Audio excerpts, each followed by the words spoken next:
PU ചിത്രയെ ഒഴിവാക്കിയ സംഭവത്തിൽ കേന്ദ്രം വിശദീകരണം നൽകണമെന്ന് ഹൈക്കോടതി. അത്ലറ്റിക്സ് ഫെഡറേഷന്റെ അധികാരം സംബന്ധിച്ചാണ് വിശദീകരണം നൽകേണ്ടത്.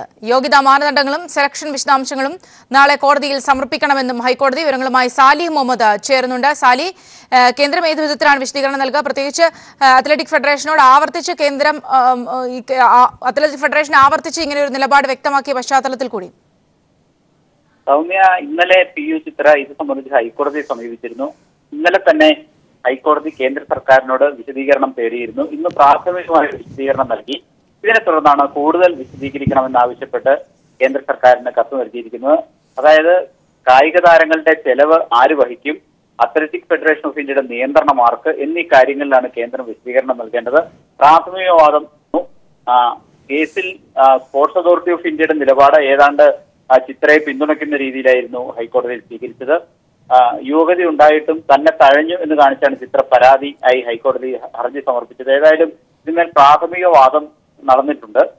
അതിന്റെ തുടർച്ചയായിട്ടാണ് ഇക്കാര്യങ്ങളിൽ എന്താണ് കേന്ദ്ര സർക്കാരിന്റെ നിലപാട് എന്ന് അറിയിക്കാൻ കേന്ദ്ര സർക്കാരിനോട് ഹൈക്കോടതി നിർദ്ദേശിച്ചിരിക്കുന്നത്. കേസ് നാളെ വീണ്ടും ഇതേ കോടതി പരിഗണിക്കുന്നുണ്ട്.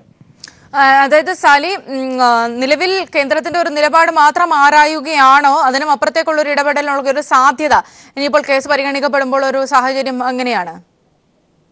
സൗമ്യ, അത്തരം കാര്യങ്ങൾ ഒരു ഇടപെടലും ആയിട്ടല്ല. ഇത് സാധാരണ നടപടിക്രമം എന്ന നിലയ്ക്ക് ഹർജി വന്നപ്പോൾ ഇതിന്റെ കക്ഷികളായ കേന്ദ്ര സർക്കാരിനോടും അന്താരാഷ്ട്ര അത്ലറ്റിക് ഫെഡറേഷനോടും ഒക്കെ വിശദീകരണം ഇന്നലെ തന്നെ തേടിയിരുന്നു. കേന്ദ്ര സർക്കാർ ഇന്നൊരു വിശദീകരണം നൽകുകയും ചെയ്തു.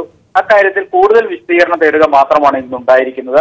അതുകൊണ്ട് ഏതെങ്കിലും തരത്തിൽ PU ചിത്രയ്ക്ക് അനുകൂലമായ ഒരു നിലപാടിലേക്കോ മറ്റും കോടതി ഇതുവരെ കടന്നു എന്ന് പറയാൻ കഴിയില്ല.